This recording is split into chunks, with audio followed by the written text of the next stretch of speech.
The United States is one of the world's largest traders, with import and export accounting for a significant portion of its gross domestic product.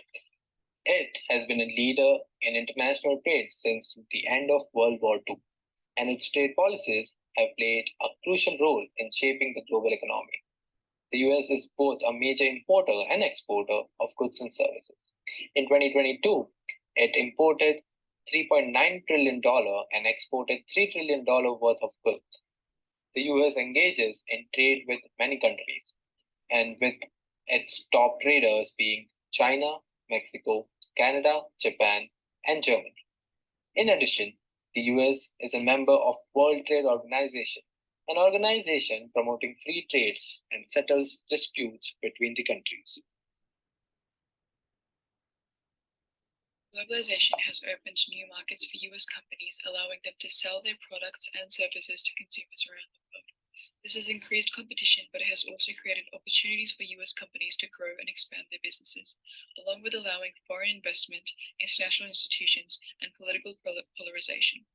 Globalization has led to an increase in foreign investment in the United States.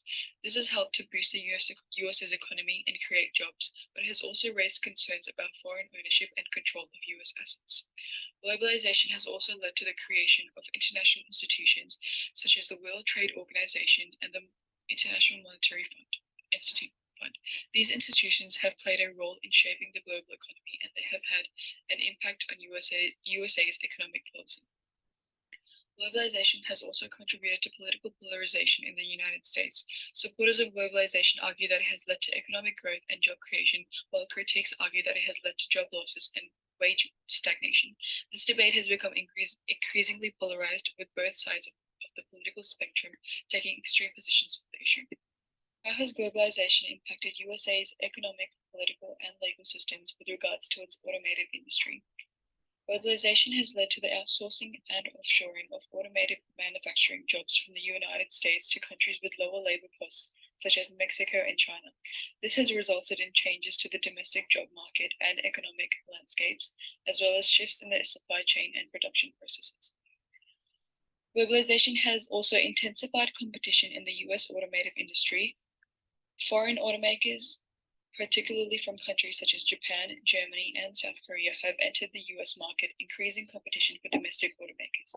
This has forced US automakers to adapt and compete in a global marketplace. Politically, globalization has influenced US trade policies and agreements related to the automotive industry. The United States has negotiated various trade agreements such as the NAFTA and the Trans-Pacific Partnership, which have impacted the flow of automotive goods, services, and investments across borders and have been a subject of political debate and policy changes. Globalization has also prompted increased government interventions in the US automotive industry. This includes government support for domestic automakers through policies such as tariffs, subsidies, and regulatory changes aimed at protecting domestic industries, promoting innovation, and addressing environmental concerns. With regards to the legal impacts, globalization has led to the development of international legal frameworks that impact the US automotive industry. This includes international trade laws and regulations, environmental agreements, and intellectual property protection that automakers must comply with when operating in the global market. Globalization has increased the legal complexities of the US automotive industry, including issues related to the product liability, intellectual property rights, labor laws, and compliance with international regulations. Automakers must navigate a complex legal landscape both domestically and internationally to ensure compliance with laws and regulations. The US legal system can present a number of challenges for Australian firms considering entry into the US automotive industry, including compliance with US laws and regulations, litigation risks, differences in legal systems, protection of intellectual property, compliance with international trade agreements. The US has a complex legal system, and firms entering the automotive industry must comply with a range of federal and state laws and regulations. This includes laws related to product safety, emissions, labor, and intellectual property. The US legal system is known for its litigious culture, and firms entering the US automotive industry can face significant litigation risks. This includes risks related to product liability, intellectual property, infringement, and other legal disputes. The legal system in Australia may be different from that in the US, which can create challenges for Australian firms entering the US automotive market. For example, Australian firms may be unfamiliar with US labor laws and regulations, which can make it difficult to comply with local requirements. Protecting intellectual property is crucial in the automotive industry, and Australian firms entering in the US market must be familiar with US laws and regulations related to patents, trademarks, and copyrights. Failure to adequately protect intellectual property can result in significant losses for the firm. Entering the US automotive industry also requires compliance with international trade agreements, such as the North American Free Trade Agreement and the Trans-Pacific Partnership. Australian firms must understand the provisions of these agreements and ensure compliance with relevant regulations. In conclusion, entering the US automotive industry can be challenging for any foreign firm, including Australian firms. The US legal system presents a number of challenges that must carefully be navigated to ensure success in the market.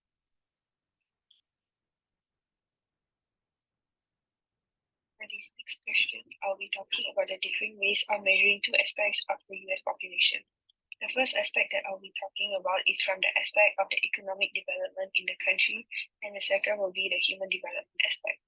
Over the years, both these aspects have been measured using quantitative measures, with the economic development being measured using the gross national income per capita and gross national income per capita after adjustments to purchasing power parity, and for the human development aspect being the human development index. Firstly, from an economic perspective of the United States, the GNI per capita, which was formerly known as the gross national product per capita, is defined as the total dollar value of a country's final income, which in the context of this presentation being the final income of the United States being divided by its total population in that particular year. Secondly, the GNI per capita after adjustment to the purchasing power parity refers to the gross national income of the United States after being converted to international dollars based on the purchasing power parity rates after taking into consideration the total population of the United States. Based on the graph on this slide, it is observed that since the early 90s, the United States is seen to generally have an increasing overall trend in both economic measures. However, as of 2021, it can be seen that the GNI per capita of the United States is valued at $70,930, while the GNI per capita adjusted to the purchasing power parity is valued at $70,480. So the reason for the GNI per capita after adjusting to purchasing power parity being lower than the GNI per capita of the United States is due to the United States having a higher cost of living as a whole compared to the majority of the other countries. In monetary terms, $70,480 in the United States is worth less than and can actually buy lesser goods and services in some other countries, such as Singapore and Qatar, who both have a higher total GNI per capita after adjustments to the purchasing power parity compared to the United States. From the perspective of human development, the Human Development Index is referred to as an indicator when it comes to measuring the quality of human life by taking into account three different dimensions of a human's life. These three dimensions that the Human Development Index focuses on are the health, education, and standard of living dimension. As you can see from this slide, from the health dimension, the life expectancy at birth of an average US citizen is expected to be 77.2 years. From the education perspective, the expected years of schooling of a child just entering school in the United States will be for 16.3 years, while the mean years of schooling of the average adult aged 25 and above in the United States would have received 13.7 years worth of education. Lastly, the standard of living dimension covers the aspect of an average individual's annual income, which in fact refers to the GNI per capita adjusted to the purchasing power parity mentioned in the previous slides under economic development. The average income generated by an individual in the United States is said to be $70,480 per year.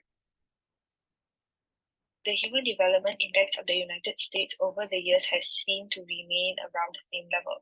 Based on the diagram on this slide, it is observed that the Human Development Index of the United States is consistently well above the world average. As of 2021, the Human Development Index in the United States is valued at 0.921 from a scale of 0 to 1, which sees the country ranking at the 21st position out of 191 countries around the world that do observe the Human Development Index. The next question is to identify which measure, whether it is the measures of economic development or human development, is considered to have a greater importance to an Australian automotive firm that intends on establishing a presence in the US market. In my opinion, both the economic and human development are of equal importance to the firm. However, an ideal method to justify the importance of a particular measure in this context can be chosen based on the firm's corporate objectives. Basically, the most common corporate objective that applies to almost all firms, especially firms that intend on entering new markets, is the need to maximize shareholders' value, which in simple terms refer to the need to generate maximum profits. Based on the firm's objective of the need to maximize shareholders' value, I believe that the GNI per capita adjusted to purchasing power parity is an adequate indicator for the Australian automotive firm on its potential success rate of establishing a presence in the US automotive market. The reasons as to why this measure is a viable form of measurement is that it enables the Australian firm to gain a wider and more detailed understanding on the potential market demand for the products that would be sold in the United States. For instance, with the rise in demand for electric vehicles in the current automotive market, the selling price for an average electric vehicle is in the region of $50,000 to $80,000 US, depending on the type of vehicle and brand preference. This enables the Australian firm to have a good gauge on how they should eventually price their products, as well as a gauge on the purchasing power of the targeted market in the United States. In addition to that, the Australian firm would be able to gain a better understanding of the rival firms that they would encounter in the US market. In 2021, the electric vehicle market was dominated by Tesla with 68.2% of the market, as well as the highest selling electric vehicle of the year being the Tesla Model 3.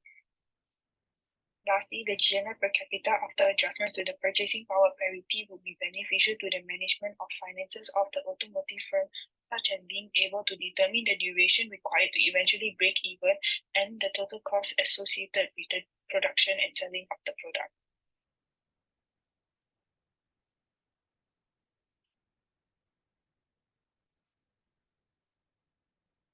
First, we can talk about an industry in which US has a comparative advantage over other countries.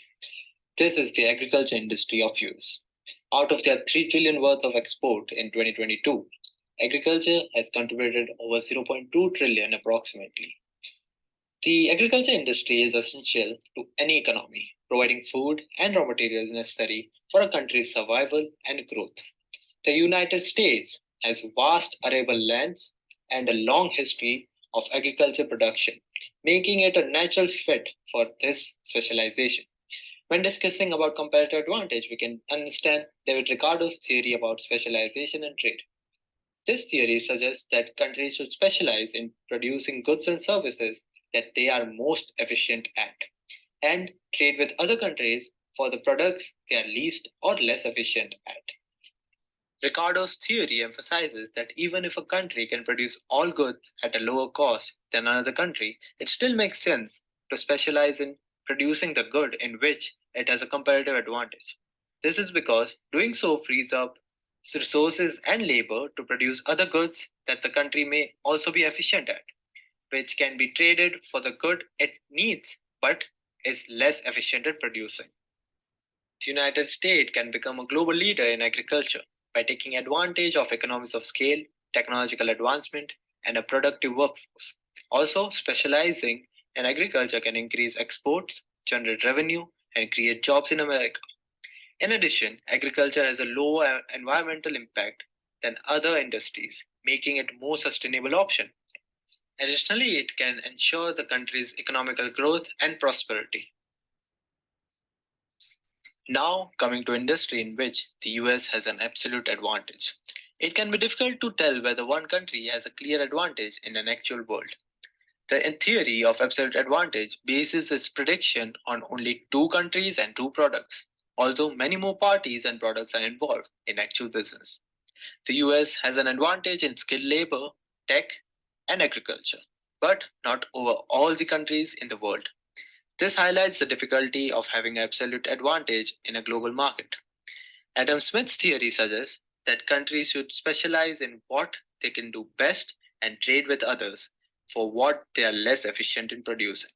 Smith's theory emphasizes that even if one country is more efficient than other in producing all goods, both countries can still benefit from specialization and trade. By focusing on producing goods and services that they can produce more efficiently, countries can increase their productivity and output, leading to economical growth and prosperity. This theory highlights the importance of cooperation and specialization between nations, as each can benefit from their unique strengths and abilities. It also underscores the benefit of international trade and how it can lead to a greater efficiency, productivity, and economical growth. Due to the technological advancement and increasing international competition, the US can lead globally by focusing on skilled workforce industries like healthcare, biotech, engineering, and IT. By prioritizing industries that require skilled workforce, we can increase productivity, foster innovation, improve the overall economy. Not only do this industry provide high paying jobs with benefits and security, but they also have low economical impact, making them sustainable for long term. Furthermore, as the world moves towards the knowledge based economy, skilled workforce industries will become increasingly crucial to maintain the United States' competitive advantage. Therefore, investing in education, training, and infrastructure to support skilled workforce industries will benefit the economy and contribute to social progress and individual prosperity. Keeping all this information in mind, US government should follow David Ricardo's theory. His theory of comparative advantage provides several advantages over Adam Smith's theory of absolute advantage. Firstly, comparative advantage allows countries to specialize in producing goods and services in which they have a comparative advantage and trade with other countries for goods in which they have a comparative disadvantage. This leads to great efficiency and lower cost, increasing economical growth and standard of living.